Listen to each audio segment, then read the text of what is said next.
We are the anchors of Queer News Tonight, and this evening we discuss the queer headlines.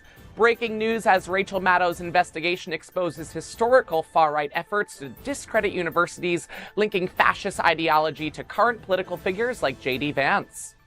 56% of LGBTQ in the UK fear holding hands. Stonewall's new report highlights rising queer hate crimes in the UK, urging government action and protections for LGBTQ individuals.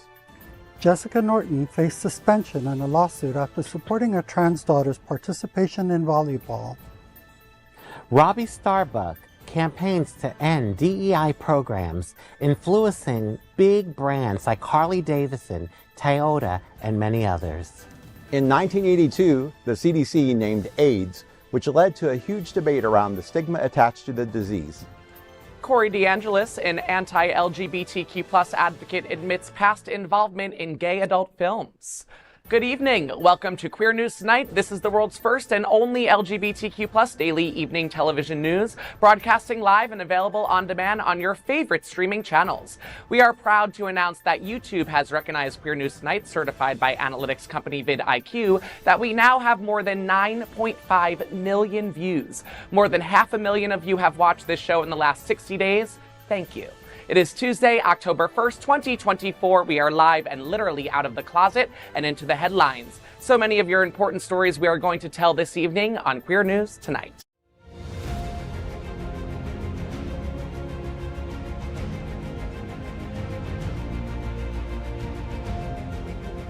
This is the world's first live daily LGBTQ evening news show, literally out of the closet and into the headlines on Queer News Tonight. This is the world's first and only unedited live LGBTQ evening news shows. Whatever happens, unique in queer news, you'll see it and you'll hear it. Hotspots Magazine, Happening Out Television Network, is a nonprofit 501c3 media company in the same model of PBS and NPR, but designed for the queer community. Our mission is to support the 11 pillars of our LGBTQ community. We want to inform and educate the key issues of lesbian, trans, Latino, Black, healthcare, seniors, students, faith, social justice, business, and queer culture. Help us support our community. We are a part of one of the largest LGBTQ nonprofit media companies in America, Hotspots Magazine and Happening Out Television Network. In 2024, our magazine is celebrating 40 years of the LGBTQ experience, and our television news, talk, and entertainment shows support our mission to educate the queer and broader community. Let's meet tonight's anchors at Queer News Tonight. The round table tonight is stacked. Let's welcome Jeff Oliverio. He is a financial advisor and certified financial planner with Truist Wealth in Fort Lauderdale. Jeff is one of the founders and president of the Hollywood LGBTQ+ Council. He has served as co-chair for the National LGBTQ+ Task Force Gala since 2021. Welcome back, Jeff. It's always a pleasure to see you. Happy to be here. Happy October. Happy October 1st. Things are about to get spooky. Let's welcome Franchesca D'Amore. She is an advocate and holistic life coach. She is the founding president of Trans Ed. Her passion for supporting LGBTQ+ youth inspired her to found Trans Ed, which offers education solutions for transgender and non-binary young adults. Franchesca is the entertainment director for My Hollywood Pride and is an executive committee member of the Broward Regional HIV Planning Council. Franchesca Save LGBT is hosting the legendary annual Halloween Ball, a night of magic and mayhem on Saturday, October 26th at the R House in Wynwood. RuPaul's Drag Race fame Latrice Royale, one of my favorites, and glamorous Athena Dion will be hosting this event. Tell me what's happening. Oh my God, I'm so excited about this event. I hope you all come. Save LGBTQ is the fiscal agent for Trans Ed, so I got to give a shout out to Save. Shout out Save. Save, woohoo. And actually, I went to one of the first ones in 1995. Save has been around for a while. And you were only born in 90, so that's incredible how that works. Fake ID and all. It was wonderful. So if you can make it go, Latrice is going to be one of the hosts as well as Athena Dion, and it's going to be a great evening for a great cause. So I hope you all show up and get spooky. Ooh, looking forward to it. Let's welcome back anchor Rajee Narinesingh, a famous transgender activist, actress, author, mystic, and reality television personality. She is of multiracial descent and has appeared on more than 300 television shows. I'm not saying 35 across the globe. She's an activist for Trans Social. Rajee, Trans Social has launched a new medical program named Mayfair Medical. Tell me what's happening. Well, today is the start of Mayfair Medical. Congratulations. And so we're really excited about it. We have locations here, 2 in Miami, 1 in Broward, and we have 1 in Atlanta. Wow. So we know there's a need, especially in Miami, for transgender affirming clinics. I mean, there are already some, but our community, we definitely can use more. Absolutely. So yeah, we're really excited. We already have about 400 patients on the waiting list. Wow. So we're hitting the ground running. And what did you say about me being stacked? Yeah, well, and where can everyone listening and watching find out more information on Mayfair? Sure. Yeah. You can go to transsocial.org/Mayfair Medical. Amazing. Yeah. Congratulations. Awesome. Thank you. Congratulations. Let's welcome Von Biggs, a trailblazing advocate for health equity and HIV treatment. As community outreach coordinator at Holy Cross Health, he leads initiatives for the LGBTQ+ community and people living with HIV. His roles as vice chair of the RW Part A Planning Council and founding board member of TransEd underscore his dedication to inclusivity and systemic change. Known for his powerful public speaking, Von tirelessly champions the rights of marginalized communities, making him a respected leader in health equity and social justice. Von, the Active Aging Expo is on October 19th at the Pride Center. This is looking to be a fantastic event for our aging community. Oh, I'm slouching. Sorry to my producer. Tell me what's happening. Tell me what's happening. Well, Holy Cross has been part of this event for several years now, which is quite incredible. And as we continue to learn, we're all getting older. We are aging, and especially those of the LGBTQ community and those living also with HIV. We're now at an age where over 50% of our people living with HIV are over the age of 50. So there's definitely a need for additional care for those people that have lived long term. And this event is great because it brings together so many community resources from all over Broward County, and they're already sold out of all their vendor booths and sponsorships. Wow. So it's going to be a packed event. So get there. Yeah. It's going to be October 19th and from 10 to 2. Wow. Incredible. Yeah. Wow. Yeah. At the Pride Center. Yes, Pride Center. Which is, I will just say this, which is incredible because the Active Aging, so at the gym right across from the Pride Center, Challenge Fitness, they offer Active Aging classes Monday, Wednesday, and Friday. That's if you want to go. Wow. I don't know if it's connected at all, but they do offer it. All right. And of course, this is tonight's lead anchor, Eric Restivo. Eric is well known for DJing at some of the largest clubs in West Hollywood and has had residencies in LA, P-Town, NYC, or New York City, and now Wilton Manors. He is the television host of The W Boys, focusing on LGBTQ love for entertainment. Broadcast on Fridays and then on demand, Eric's Spooktacular, a night of beats, thrills, tricks, and chills. Oh, that's kind of interesting. I was going to say. Will be held on October 26th. You are hosting this event. Tell me what's happening. Yes, that is tough. Beats, chills, thrills. Yes. It's another one of Matthew Darren's D-Rock Productions. Oh my gosh. Events, which are always, the highest caliber. A bunch of local talented singers who you see weekly at different places all over the drive.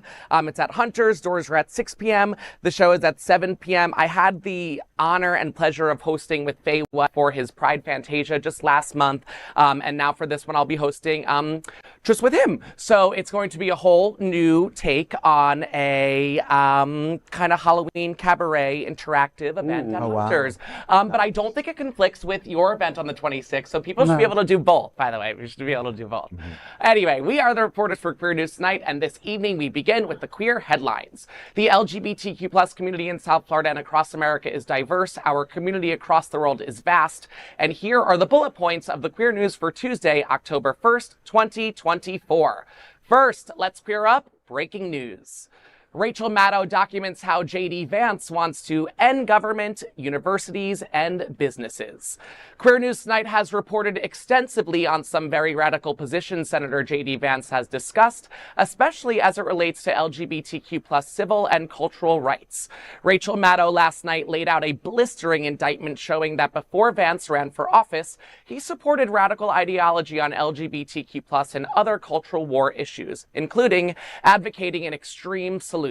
Vance said, quote, "Conservatives need to wake up, but what they need to wake up to is the fact that most of American life and culture should be ripped out like a tumor."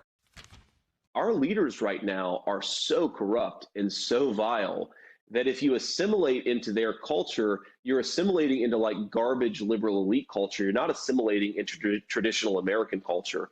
And so this is a tough pickle for me. I don't even know what the right answer is here, because you can't just teach these things. You can't teach that we live in a great country if the leaders are actively aligned against it. So almost the thing that you need to do, step one in the process, is to totally replace, like rip out like a tumor, the current American leadership class, and then reinstall some sense of American, political religion.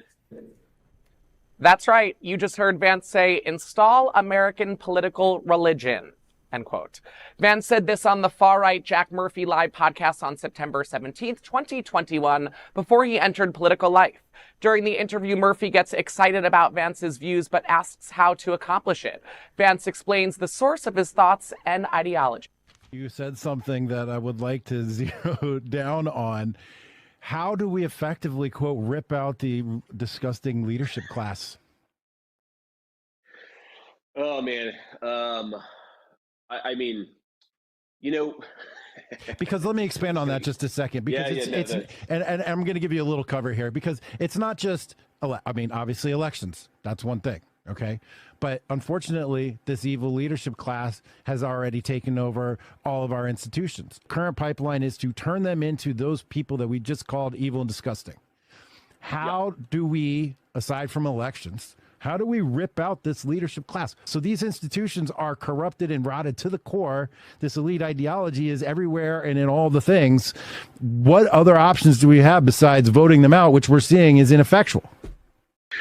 Yeah. So again, this is like a tough question, but this is maybe the question that confronts us right now. There's this guy, Curtis Yarvin, who's written about some of these things. Project 2025, and now Curtis Yarvin. This radically right-wing activist have been characterized by ideology opponents as an advocate of anarchy. He has suggested that you seize and close universities, use the government to destroy business seated in woke ideology, and end the current government of the United States. So I've reduced this very complicated problem to a simple 4-letter acronym, which is RAGE. And RAGE stands for Retire All Government Employees. Very, very simple. Now, the problem with this is, why have you never heard this before?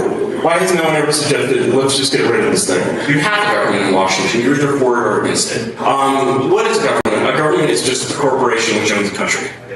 Nothing more, nothing less. It so happens that our sovereign corporation is very poorly managed, and there's a very simple way to replace that, which is what we do to all corporations that have failed.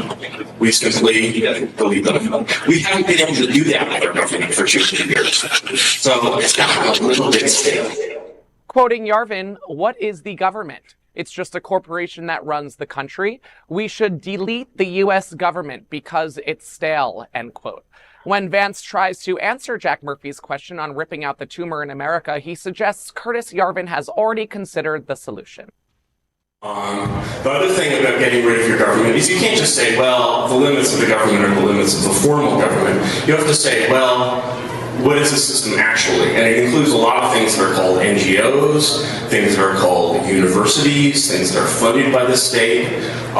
It's a very, very large system, and it all needs to be destroyed. Fortunately, there's a lot of talented Americans who actually know how to run things and make things work and are generalists. And you can just get these people, put them in a position of responsibility and have them do their thing. And finally, you need a CEO. And a national CEO is what's called a dictator. It's the same thing. There's no difference between a CEO and a dictator. If Americans want to change their government, they're going to have to get over their dictator phobia. Vance radical ideology sources Yarvin. Yarvin says, quote, for the government, you need an actual CEO, and an actual CEO is called a dictator. It's the same thing. There is no difference between a CEO and a dictator. If Americans want to change their government, they are going to have to get over dictator phobia, end quote. Prior to 2022, Vance had no political experience and appears on the American landscape only in the last couple of years. So where did he come from, and how did he get to this moment in just 2 years? The answer is money. His Ohio Senate election was largely supported in various ways from Silicon Valley tech billionaires, including the single largest Senate campaign donation in history from PayPal billionaire Peter Thiel, who ironically is a member of the LGBTQ+ community. This is why the Rachel Maddow discovery is so critical to a full understanding of not just who JD Vance is, but what his real ideology and goal is all about, especially as to how it affects the LGBTQ+ community. Vance and Murphy discuss what they called, quote, extra-constitutional actions that could be taken to remove the tumor to solve systemic progressive liberalism. As example, they discuss seizing Harvard's endowment fund as a way to correct the woke university. Vance suggests that if you must make it financially painful to bring rogue corporate thinking in line. Interestingly, this is exactly what conservative activist Robby Starbuck is accomplishing against the HRC and getting corporate America to bend to radically right issues over diversity, inclusion, and more. Maddow says she debated with herself on whether to connect the dots. I'm so happy she did. And report on where JD Vance created his ideology. Her analysis gives a glimpse of where he developed his blueprint and where he could take America as vice president and even as president. There is so much more detail in her micro-analysis of where JD Vance is really going and why. To have a better understanding, Queer News Tonight highly recommends you watch the full September 30th episode of The Rachel Maddow Show. Maddow is a member of our LGBTQ+ community, and this reporting is extremely important. In tonight's VP debate, Tim Walz will bring up Vance's positions on experience, on abortion, on LGBTQ+ rights, and more. But Maddow hauntingly asks, what do we do with this? The thing that you need to do, step one in the process, is to totally replace, like rip out like a tumor, the current American leadership class. Republicans, conservatives, we're still terrified of wielding power, of actually doing the job that the people sent us here to do. Finally, you need a CEO, and a national CEO is what's called a dictator. It's the same thing. We've got to get comfortable with wielding power. There's no difference between a CEO and a dictator. If Americans want to change their government, they're going to have to get over their dictator phobia. That was difficult to watch, to say the least. I believe Rachel Maddow deserves 19 raises for that, and I hope that this evidence and all of these clips and all of these clips that she's gotten from the media are shown on repeat so that we can go into tonight's VP presidential debate with the facts, because these videos are facts. They are not made up, and it's not propaganda. It's right in front of you. Read it, weep it, take it in, and vote correctly. I can't wait for the night. I am excited. I want to see how it goes down. And you know, I don't know if you all saw the movie of his life or read the book, but really it is an inspiring story. And it's disgusting to me that you come from these humble beginnings.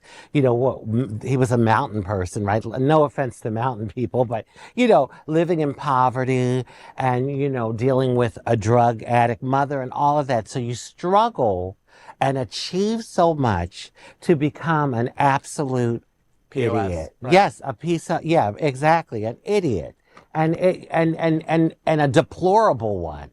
Because, you know, it's like when you think you see the story, I saw the movie and I was like, oh, wow, this is before I got to know him, really. Right. And I feel like a lot of people are saying that exact statement that you keep saying. Well, I watched the movie and it doesn't seem that bad. Don't let the movie discredit the destruction of what's going on in front of us in the world. So, exactly. Yeah. And I think during the movie, he was a never Trump guy, right? Yeah, no, he was like likable. Right, he was likable in the movie. Right, he had LGBTQ friends at Yale. He was I have to admit, I liked Trump when he had his reality show. I think a lot of people. I liked him did. As a television character. Yes, character. exactly. As a television character. A caricature of himself. Yeah. He was a failed business person that took on a show about running businesses. So let's just say he was playing the role of You liked the personalities who added to the whole show, and he was just there. I can promise you that. Yeah. I think there's a lot of code. I think that people need to be very aware of when JD Vance uses the terms, of course, traditional American culture. I look across this table. I'm pretty sure that all of us have different American culture, and traditional, when they're referring to that, means white people. So the first thing is all of these things they want to institute are to favor the white nationalist community. So again, who have been linked to terrorism and trying to overthrow the government. Now we're linking this back to, replacing everyone in government, another sign of anarchy. And let's not forget, which is highlighted in the story, is that JD Vance also has never really accomplished anything on his own, and he has been bought by Peter Thiel. He has not been just donated to. It was the most expensive Senate campaign in the history of the Senate for him to win that. Wow. And so again, and he's only been a senator for 2 years, and we were just faced with the criticism of if Biden, can't stay in office, what's going to happen? Oh, I don't know. A woman who has the most experience ever would have become the president. Now we're faced with, if Trump wins, the least experienced person ever will become the president, who is also linked to all these crazy stories. What I'm most afraid of, and I watched this story last night, and I had read a little about it before, about some of the Project 2025 and some of these things that are linked to JD Vance. Which is wild. Is that our community, and not just our community, is that the electorate is not going to hear what Rachel Maddow says. They're just not going, and we can't talk about it enough. I think we should be sharing it. Oh yeah. Sending it to your friend. Because again, we all probably can sit here and say, we have friends and family who work in government. Are they there to be, as a political figure? No, that's their job. They go to work every day to do a job. And this buffoon is saying that all of these people need to be ripped out of government, who has never done anything in his life, run anything successful. And I just have to say this, and I know you want to say something, but it comes to my mind when listening to you talk, that there are people in this country that want to hold on to white supremacy so bad that they would vote for an absolute idiot, a third grader. Because I've heard he's been the way he speaks, the way he articulates has been compared to like third grade level. And, and so you would vote for someone like that over someone like Kamala that has so much experience. What kind of experience does Trump have? I mean, governmental. He had zero when he became the president. Exactly. Yes. But it's just really disgusting. I mean, and I was naive.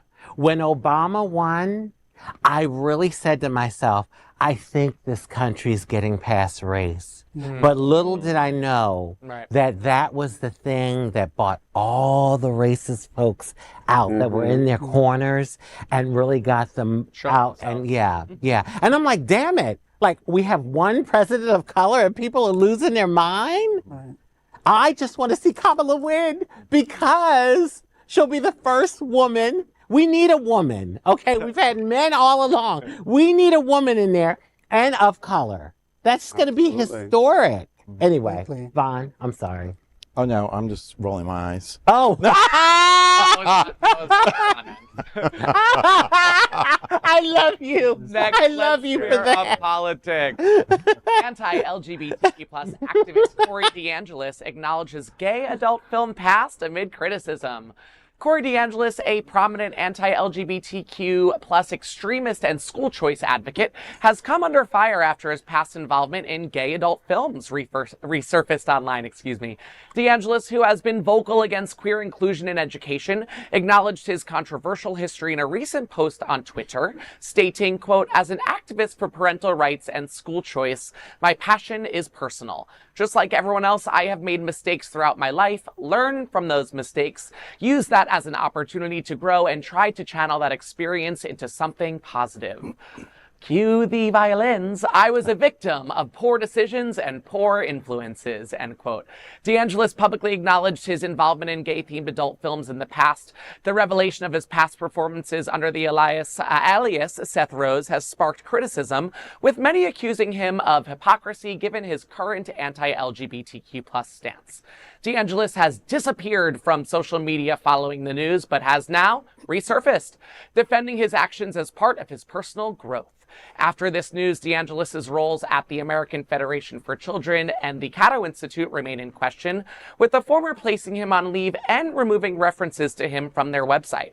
DeAngelis has been a leading Fox News on-air contributor, suggesting the, quote, groomer argument against LGBTQ plus rights for schools, students, and parent choice. Well, he sounds like a real winner to me, but I love the call to action for the victim stance, okay? So these decisions that I've made in my past, of course, listen, I've said it a million times, my past doesn't define me, this and that, but I also haven't then, captained for the same thing and tried to use it against other people if I've done it. So who are you? And also, do we have video of the film? Have we seen any of them? I'm just going to say it like this. Don't call me a faggot during the day or a freak and then come knocking on my window at night. Well, especially when you have any involvement with the education in our schools. Hypocrisy. Yes. Hypocrisy. And all these conservatives that walk around like, oh, we're so conservative. Remember that couple here in the state? Yeah. I forgot. For Liberty. Yes. Yes. And they got caught at a swingers club. Oh, yeah, doing all we reported so, that. Yeah, so come on. And they walk around like they're so conservative and, they don't do anything, and then behind closed doors, it's all this stuff going on. I'm like, who did he piss off to get the video released? I'm like, what did he say? I want to see it. Who released it? That's what I kind of But doesn't that happen quite frequently? Years ago, I lived in Miami in a high-rise, and I had a neighbor who was a commissioner in politics. And every time he saw me with his wife and kids, he'd usher them in like that was the worst thing. But in the hallway, he'd give me the look. Yeah. It turns out he was into trans women and drugs, and he actually killed himself in the Miami Herald. Oh, my God. He was my neighbor. Remember him. So I watched the whole thing play out firsthand, and it's so sad that somebody just can't accept who you are and just be who you are, to have to go through all of that. And it made me sad. Yeah. And I don't this know is why, critical, but it makes me sad. Yeah, it is. It is. And I don't know why they're so scared. We make up 1% of the world population, maybe 2%. What threat are we really, girl? Really, I mean, a lot of self-loathing. Yes. A lot of self-loathing. I was going to say, unfortunately, it has very, very little to do with you. Yeah. It's not you. It has nothing to do with I was us. gonna say. But they use us. No. They use us. Yeah. The scare tactic of, look what this world will turn into, and our society is going to go to pots if we let these. Right. Yeah. Not gonna So, happen. yeah. We're People too busy need to being look inward. fabulous. I'm sorry, I'm getting ready to self-combust here. Oh, it's okay. I get very passionate. Well, before you do that, let's clear up the worldview. Yes. More than half of LGBTQ people in the UK fear holding hands in public. A surprising new report from Stonewall reveals that over 56% of LGBTQ individuals in the UK avoid holding hands in public due to fears of prejudice and harassment. This alarming statistic is part of Stonewall's Hold My Hand campaign, aimed at highlighting the rising incidence of queer hate crimes and urging government action. The findings come in light of a government report indicating a staggering 112% increase in hate crimes based on sexual orientation in England and Wales over the last 5 years, with offenses against trans individuals rising by 186% during the same period. Among reported hate crimes, 56% were public order offenses, 41% involved violence, and 5% were categorized as criminal damage. Stonewall is calling for anti-LGBTQ hate crimes to be designated as aggravated offenses, ensuring protections akin to those for religion and race, as recommended by the Law Commission. So far, 584 individuals have contacted their local MPs as part of the campaign, emphasizing the need for immediate action. Stonewall encourages queer individuals to personalize their messages and share their experiences to enhance the impact. While Queer News Tonight has not seen similar surveys, we wonder if America's LGBTQ community is fearful to hold hands in public. I know when we all read this story, we all come in and out of the closet quite a bit when we have to. And there are a lot of places where you either don't feel safe or you're not treated like you're welcome. Right. So this story is not surprising. And when we have a media, backlash against the LGBTQ community that's coming from all of these, right-wing bloggers, is pushing, I'm not as worried about the people here at this table because we are grown and we've been able to navigate this world. I worry about the kids that are that are in high school, that are seeing these messages and fearing what their life may be like. But I'll tell you, I have to admit this, I still get nervous when I go out into society. And I have had guys that have actually asked me out on a date, and I'm scared to go because not so much, I'm open, I'm myself, I'm who I am. It could be like a scam or something. Well, no, I'm scared for the guy because everything might be going well when we're in a restaurant, but then if someone acts out, how are they going to react to it? Are they strong enough to deal with being with someone like me in public and getting backlash? And so it's a reality. I mean, I feel really awkward when, and I say that in one breath, and in the next breath, I say, it would be nice to go out and not just have the guy come over and we're always inside. But I think I've been used to being the secret for so long that when a guy seems like he's open enough to say, you want to go to dinner or something, it doesn't happen a lot. But when it does happen, I start getting anxiety. Not for myself, because I go out in public and here I am, ta-da! But for the guy, because what if something goes down? Is he stable enough to handle it? That's a good question. So. I mean, I think even at some public places, not too long ago, I mean, I don't even mind saying it, but Flanagan's is like a family burger kind of joint or something. My husband went in there without me one night. When people say people don't look gay and you kind of don't understand it, but you kind of do at the same time. Like my husband, I guess, kind of doesn't look gay or whatever that means. I guess I look gay. People tell me that.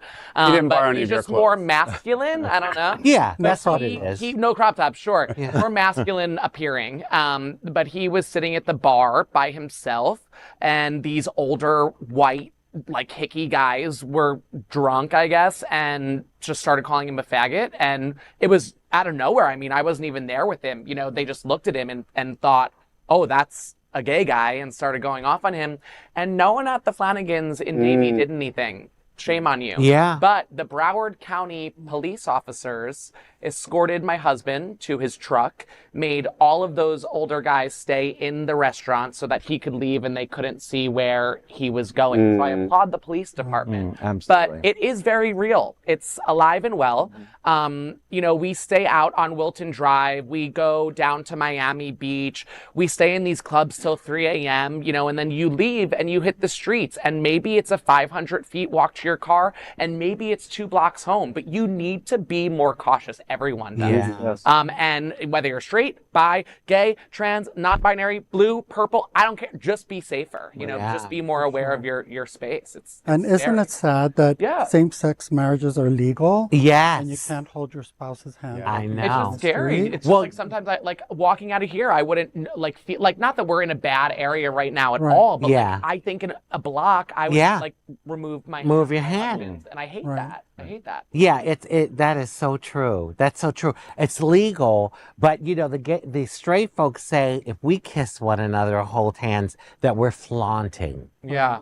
You know, but if they do it in public, it's publicly acceptable. It's socially acceptable. We do it, oh, we're flaunting. We're putting it in their face. You know, so it's definitely double standard. Yeah. And I know what you mean. A block away from the studio. I mean, I'm not from South Florida, so it's almost like any business that I haven't entered yet. I kind of go back in the closet a little bit. You know, there'd be a hoodie over this. I hear you. Hey, what's up? Let's clear up South Florida and Florida news. Fort Lauderdale's Jessica Norton risked her job so trans daughter could play girls' sports. When Jessica Norton became the team mom for her daughter's volleyball team, she never imagined it would jeopardize her job. However, her commitment to supporting her trans daughter thrust her into the center of a national controversy regarding transgender participation in sports. The Broward County School Board initiated disciplinary actions against both the school and Norton, alleging violations of Florida's Fairness in Women's Sports Act. She recalled the shock of discovering that her name was publicized during the investigation, despite being assured of confidentiality. While Norton was suspended for 10 days, she retains her long-term position with the school district. Her daughter, whose name is withheld for privacy, has since transferred to Florida Virtual School. The family has also filed a federal lawsuit challenging the state's ban on trans athletes, which Governor Ron DeSantis signed into law in 2021. Norton's attorney, Jason Starr, expressed concern over the nature of the investigation, saying, quote, "This investigation was placed on a track that's normally reserved for criminal conduct or very serious alleged violations of harm to students," end quote. Despite the turmoil, no students reported harm from her daughter's participation, and her teammates welcomed her, Norton said. Quote, "The only child that was harmed in this entire investigation was my own child," end quote. Norton has suggested she will continue her fight for her daughter. She said she initially misunderstood her child's identity. Now advocates for her daughter's rights and well-being, Norton said, quote, "I love Florida, but I shouldn't have to uproot my entire life because of the ridiculous politics," end quote. Ridiculous politics indeed. I mean, this has really been brewing up for the last couple of years, right? Since 2021 with the Women's Fairness Act. And why is there not a Men's Fairness Act in sport? You know, that's like ultimate patriarchal stuff, right? It's really scary. If I did a little Google search, and in 2017, her daughter, which if you do a Google search, you can find out her daughter's name. So that's kind of scary for the daughter, It comes up right away. Yeah. It comes up right away. She was at a school board meeting, and she was actually saying how happy she was to feel safe in a school where she was a transgender student and she could be herself and be like any other girl. That was just how many years ago? 7 years ago? Yeah. Yeah. And so that was 4 years before DeSantis signed. Right. Right. So it's just the trans, rhetoric has just been stewing, and even Trump is like saying silly things like transgender insanity. He was saying that at a rally recently, and people are buying into it. They're buying into this. He's using dumb one words. issue. Dumb words. Exactly. Because he's got dumb people at these rallies, so he has to say dumb things that pair with not dumb things, so that they understand in their dumb brain. And that's exactly. It's really that. Yeah, and that's what I mean about him using us, like the far right using our community, to target. And the sad thing is, the minute I start to get comfortable and think, this is great, I'm living my life, I will run into some idiot that reminds me that I can't let my guard down. Yeah. That we are a target. For sure. Oh yeah, we're under attack. Yeah. I mean, for me as a trans woman, just 7 years ago, I was going to the bars in Davie. I was going to different places with my girls. I'd go everywhere. Yeah. Now, and there were times where I had some, shit thrown my way, but I'm like, yeah, whatever. But now there are places that I know I'm not going to go to because I'm not Places stupid. that you used to go to. Places that I wouldn't even think. Right. My girls would be like, oh, let's go to this place. I'd be like, okay, let's go. I don't do that anymore. And I see a market difference. Yeah. Even dating, you referred to dating earlier. I would go out with guys and we'd hold hands and it would be okay, I felt at that time. Now, I don't know so much. Yeah. Maybe I need to date again to see. I do think it's important to remind the viewers that, again, this Broward County School Board also contained 2 of the DeSantis appointees on the school board who have since been defeated. Thank you for voting. Yes. And how important school board elections are for the future of our community, because again, what we're teaching young people is really the voters we're going to get in the future. Correct. So this is an important story, of course, and it's terrible what this family went through, but I'm happy to see that our community came together to elect the right people to the Broward County School Board. Oh my God, you bring up a great point. It's not just about who's at the top, the president. It's our local government. The commissioners, the mayors, all of those people are so important. And then, Some you would work say your way more up. important for us directly, where we are. Yeah. So, yeah. Yeah. I just think it's, in some respect, they've isolated this incident to show, like, look what they've done. See this to make their point, making an example to really put it in the headlines. And as they said, it really wasn't as justified as Wow. Well, I guess next we're gonna clear up business. Here is how Robby Starbuck is getting major brands to turn their back on LGBTQ diversity. Robby Starbuck has been targeting companies to abandon their diversity, equity, and inclusion DEI programs and distance themselves from the Human Rights Campaign and its Corporate Equality Index. And he is succeeding. His campaign has already influenced major brands like Harley-Davidson, Ford, and Caterpillar, Inc., which he labels as, quote, a massive win for the sanity, end quote. Starbuck claims to leverage threats of exposing, quote, woke policies, end quote, to compel companies to drop DEI initiatives, including eliminating woke trainings and political charge sponsorships.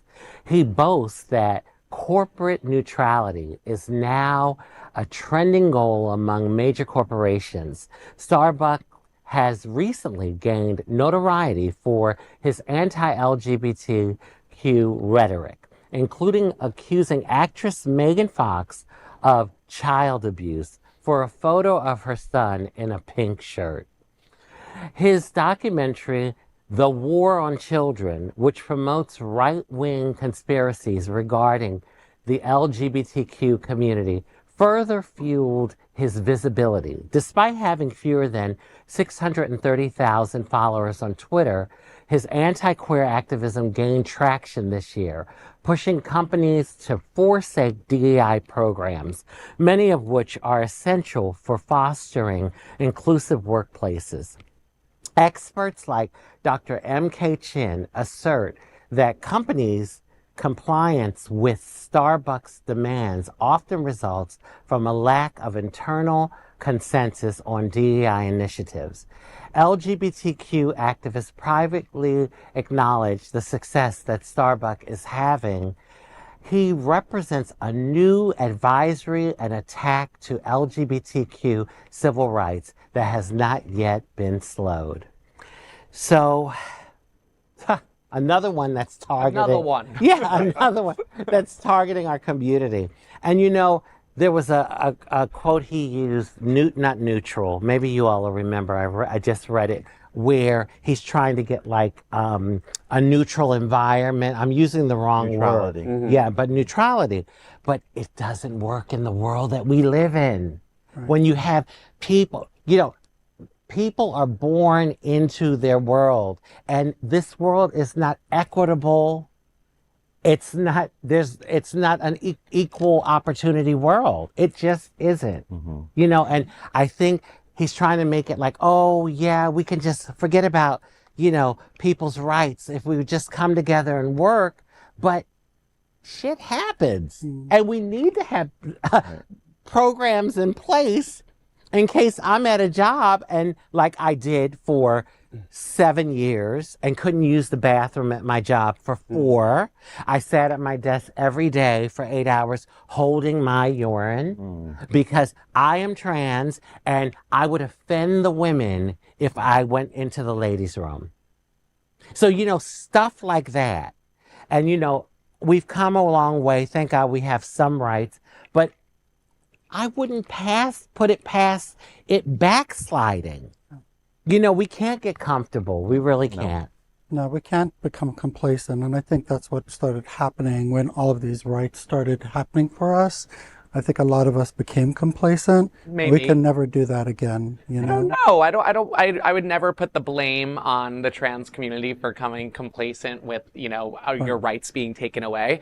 To me, this douchebag just sounds like he is someone who's throwing distractions at us, who is going to later on try and eliminate every human being that he possibly can, like Project 2025. So, I mean, it does, to me, I don't see any good equality, anything like what I adore you. I don't see anything like you just said with him. For me, he just sounds like a monster. Yeah. I hear you. Yeah, you know, I don't see. Well, he's using that as an excuse. Yeah, he's a monster. I don't see, but that was the phrase. You know what I mean? Yeah. But I think we need to rally allies in this, because the reason he's having success is because the haters against our community are lining up behind him vocal. Yeah.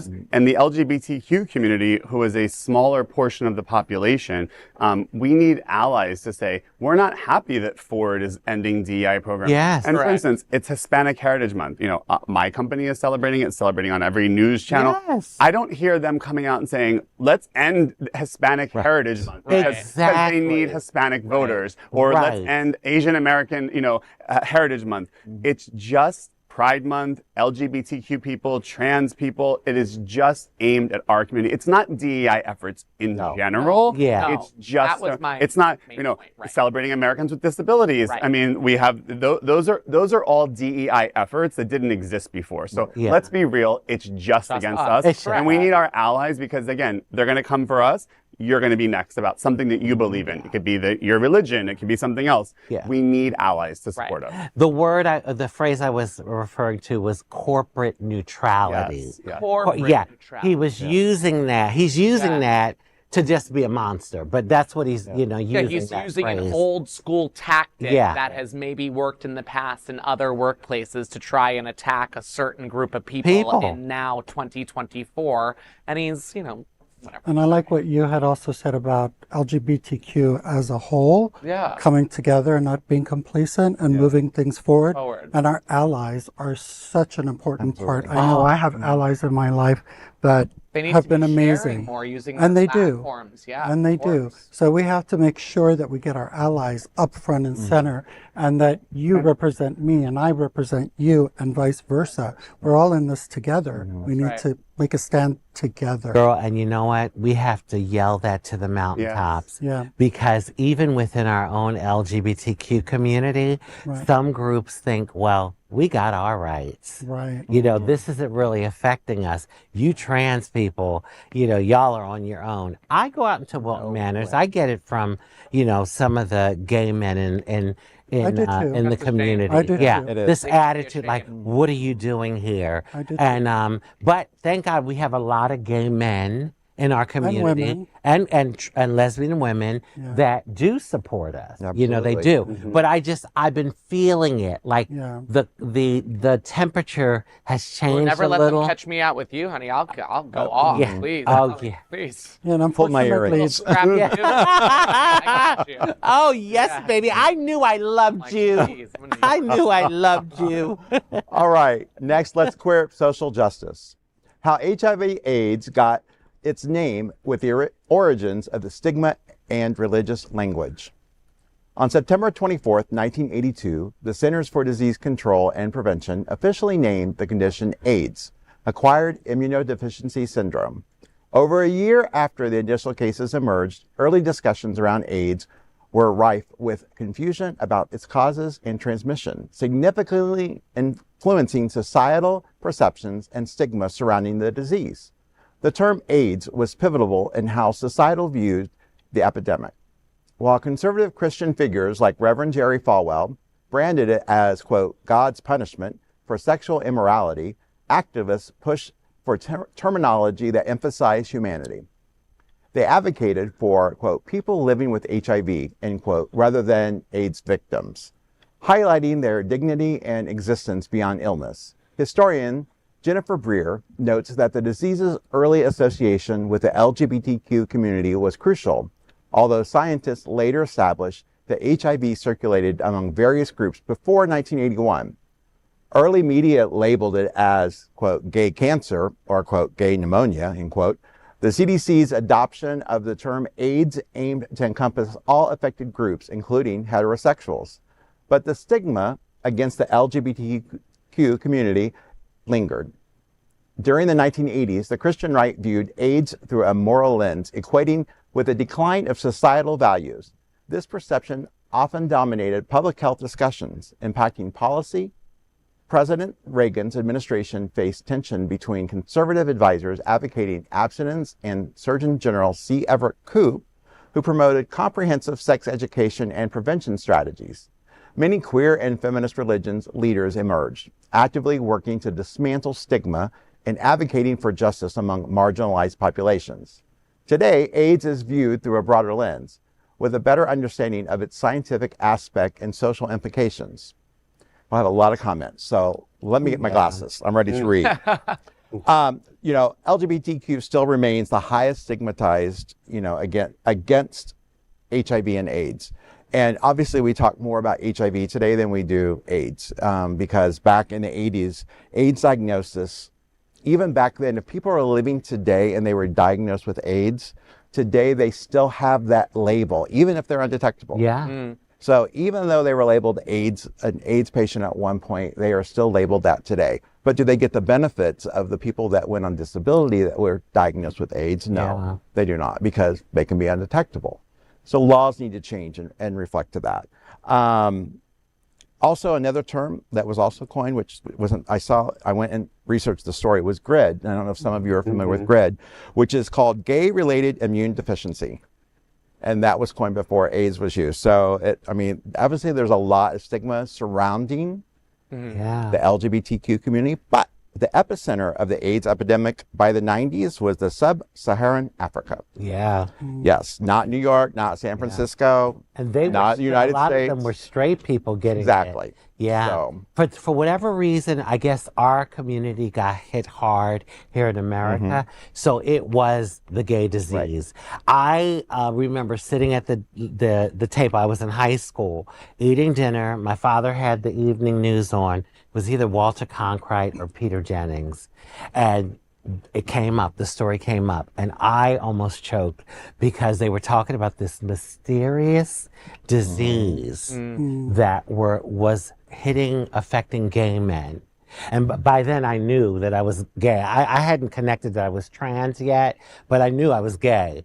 And by the morning time, I had every freaking symptom. It's crazy what we can do to ourselves because but it was labeled that for the longest. And I remember going to funerals. The families would dare not put HIV/AIDS. You died of cancer. You died of something else. It was so stigmatized. I remember going to see my friend Ronald Eric Allen in the hospital, and it was like 1987.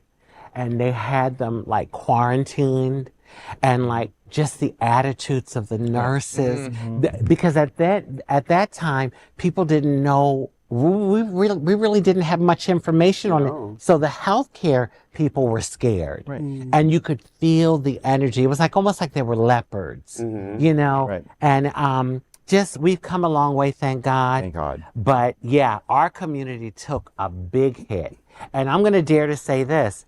I think two people changed that. When Magic Johnson got announced that he was HIV positive, I think it was a reality check for straight America. You have this macho basketball player coming out and saying, I have AIDS, I'm HIV positive. That was a big eye opener because for a long time, straight people was like, "Oh, that has nothing to do with me." There are still straight people today who don't. Yeah, Right. yeah. I don't get that's a gay disease. I can't get that. Yeah. And the other one, I gotta mention him, Ryan White, because people. They can have compassion for children, and I think a lot of the country, they overlooked their biases, and they just had compassion for this little boy that was dying from it. Right. So I think those two really were like game changers. Yeah. And I think it's interesting you had mentioned Africa. When AIDS or HIV first came out, I was here, but then I moved back to Zimbabwe to live with my dad. This was early 80s. And it was interesting to see how the stigma here translated to Africa. Wow. It was, again, thought of as taboo, a gay thing, but it was affecting straight communities, women and children, particularly in Africa at that time. It was an interesting process to go through, coming from here, going there, and then coming back again and seeing how things were so different in two different countries. Yeah. You know? But the one thing that was the same, there was no empathy. People were dying. Right. Yeah. People were sick. And even today, there's really not You much know empathy. why? There's not much empathy. You know why there's not much empathy, and especially back then, because it hit our community. Right. And they didn't care. That was the reality of it. Oh, those gay folks, it's their punishment. That's what they deserve. Oh, they did you it know? to themselves. Yeah, I think. yeah, They don't, yeah. They don't I mean, understand I think it. even some of the hate aimed at Dr. Fauci was after COVID was really around, they kept lauding him for being this leader for, the HIV and AIDS research. And a lot of that, again, aligned him with our community. Yeah. And so it's really interesting. I did just rewatch for I think the third time, because I think it's so good, is the Rock Hudson documentary. Yeah. And, it's so interesting to hear, like, even, we think of Hollywood as being so liberal, that when he, was in a, kissing scene with Linda Evans, that she said people didn't want to film with her in Hollywood. So, I mean, but, we've come a long way, but I agree. There is still a lot of ignorance, And when we look at I've reported this before, we look at a worldwide population, more than 50% of the people living with HIV are women. Yeah. So, yes. Yeah. Do your research. yes. Get ready to discover the iconic Panama Canal hub and spoke LANDcruise. Discover the wonder of the iconic Panama Canal with the nonprofit Hotspots Happening Out Travel Club. Journey to the jungles of Panama and experience an iconic small ship cruise on the Panama Canal.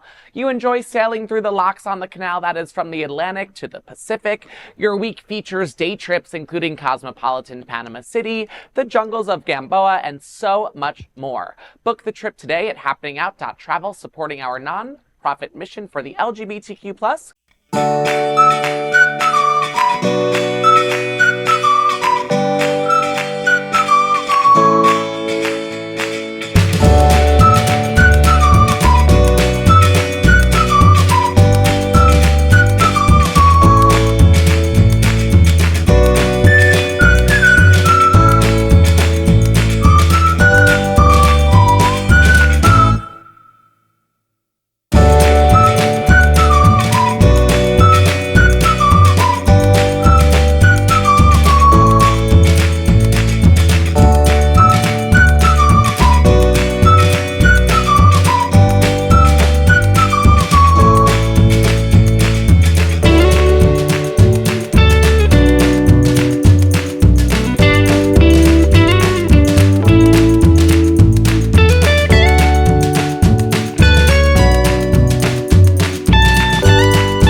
Next, we are proud of our special partnership with Sunshine Cathedral, the world's largest queer church here in Fort Lauderdale.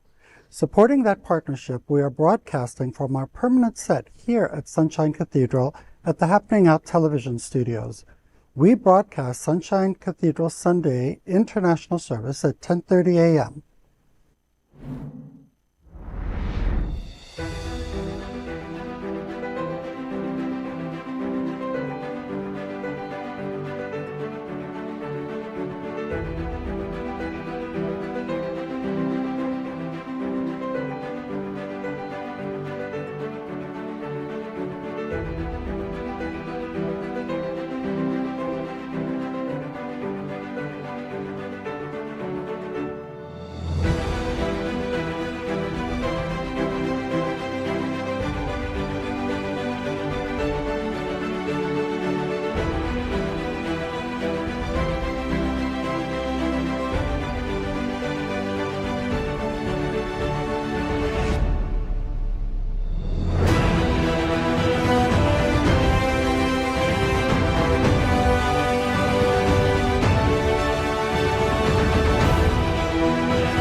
We finish tonight's Screw News headlines with a segment we call LGBTQ+ 1 Minute News.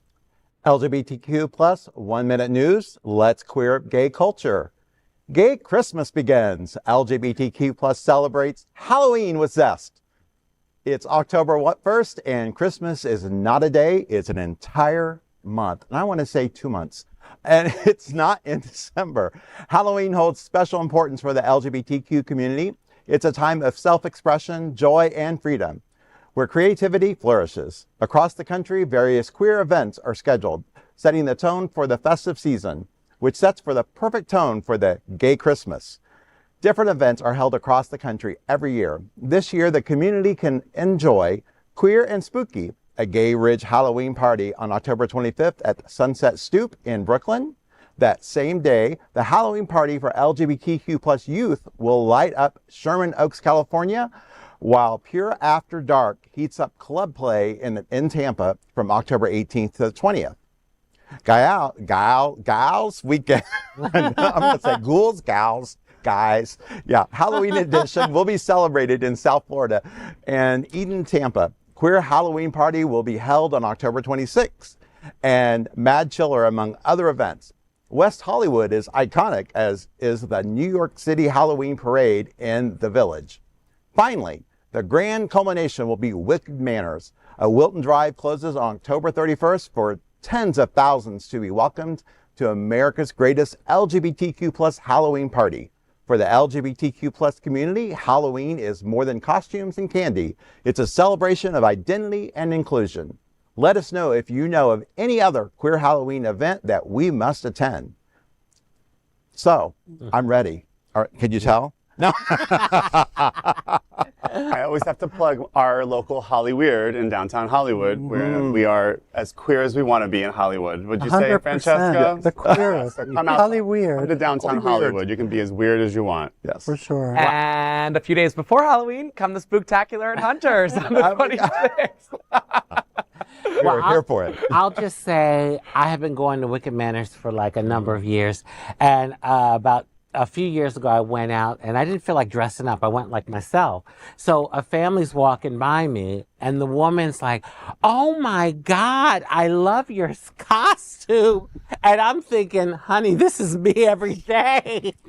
So I'll probably be out there partying because it's such a wonderful party. But I don't know if I'm going to dress up. I might go like me again. And don't forget to go to savelgbt.com or save.lgbt because they have their fabulous event in Wynwood on October 26th. Oh, wow. With La Trees Royale. La Trees! There we go. That's going to be a really great event. All right, LGBTQ 1 Minute News. Let's queer up entertainment. Andrew Garfield praises intimate scene in Guadagnino's queer.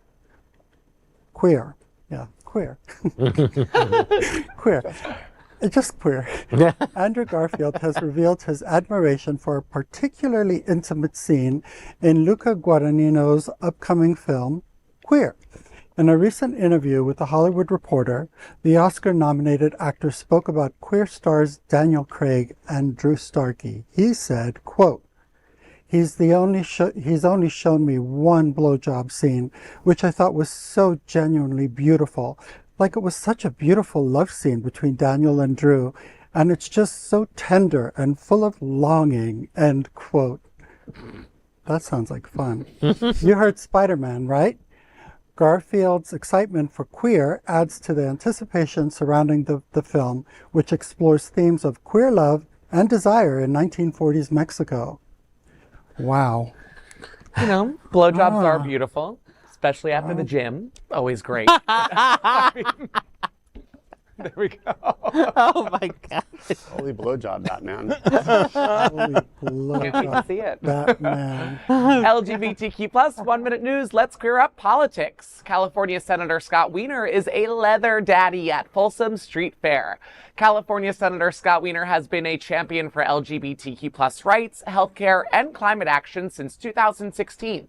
He is also quite the leather daddy. At least that's what his attendance at San Francisco's Folsom Street Fair suggests. He recently posted a shirtless picture from the fair with a black tie captioning it, quote, going all senatorial at Folsom. Quote. The annual event celebrates leather, kink, and alternative sex practices, inviting people to, quote, come in all your gear or none at all, quote. Many conservatives expressed disapproval of Wiener's appearance, but the queer community, of course, loved it. I've never been to Folsom, but I do know that it is not rated PG. So, hey, go let your hair down. I mean, it's not bothering me whatsoever. Of course, I understand why conservatives don't like it. They don't like anything. But hey, go live your life. Did you say wiener? I said wiener like 3 times. Blowjob, wiener. Blowjob, wiener. Never ending. I'm thinking about becoming a dominatrix. I think, you know, or you could be a dominatrix for Halloween and then go into your new career. That's a good idea. Love it. Love it. You're brilliant. LGBTQ 1 minute news. Let's queer up lesbian culture. Ellen's Netflix special faces backlash from ex-staff. Former employees of the Ellen DeGeneres show have voiced strong criticism of the comedian's latest Netflix stand-up special, calling it a, quote, case study in evasion, end quote. Despite DeGeneres' claims of being kicked out of Hollywood, one of the former staff members said, quote, she made millions of dollars doing a Netflix special talking about how she got canceled. But by nature of making millions of dollars to do a Netflix special, you were not silenced. You were not kicked out of Hollywood. Most people can't get a Netflix special, end quote. Staffers also took issue with Ellen's attempt to portray herself as a victim. So, okay, I used to like Ellen. I really did.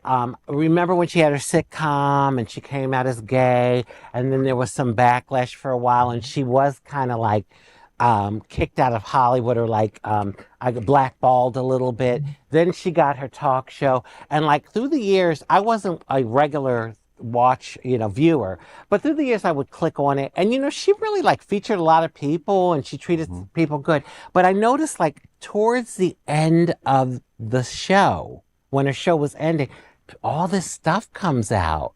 Maybe she was started to smell herself too much. Like, how people get high on the hog, and then they start, I always say that if there's more than 5 people saying something about someone, there's probably truth to it. So I just kind of, Ellen must have really bad people around her, because the story and everything about the story just is awful. So you know what? It's not great. Yeah, cancel her. Yeah. My mom says where there's where there's smoke, there's fire. Yeah. That's what my mom always says. Okay. Yeah.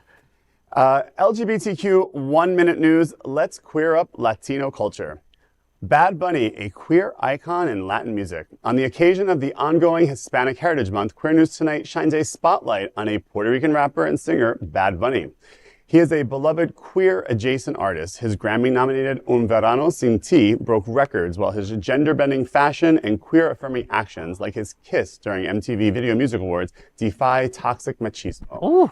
From his Titi Me Pregunto to his on-screen kisses in Cassandro, Bad Bunny supports LGBTQ while staying true to his Puerto Rican roots. His activism against corruption and support for Latinx artists such as reggaeton pioneer Ivy Queen solidify his place as an influential cultural figure. I love Bad Bunny, so I'm so happy that I have this story, and it's Bad Bunny. I've been talking too much this show, so I'm just going to say... No, I love Bad Bunny. I love that people like Prince and rock bands like Kiss and Aerosmith and those 80s hardcore everyones who would give us that gender bender fashion ran so that people like Bad Bunny could walk. Exactly. Yeah. Bad Bunny, llámame. Oh, girl. Wait a minute. Now, it's going to be a girl fight. All right. So that is today's news for the queer community on the world's first and only daily LGBTQ evening news show. If our community is important to you, share this news with your friends and family. Join the conversation on your favorite streaming platform. Queer News Tonight is the only live LGBTQ digital television show in the world that is out of the closet and into the headlines. We need your support. If our community is to grow, we must tell our stories and bring them to the attention of the broader world. This is the only place in the world that tells these type of LGBTQ stories in motion and sound. That is the passion of Hotspots Magazine, Happening Out Television Network, and Queer News Tonight. I'm your anchor, Eric Restivo, and on behalf of these LGBTQ plus reporters, the anchors of Queer News Tonight, including Jeff Oliverio, Franchesca D'Amore, Rajee Narinesingh, and Von Biggs, we will see you daily at 8 p.m. We remind you, the VP presidential election debate is tonight, but the election is just 34 days away. Stand up for equality, rights, and representation. Make sure you're registered and ready to cast your ballot. Let's make history. Let's vote for a better future.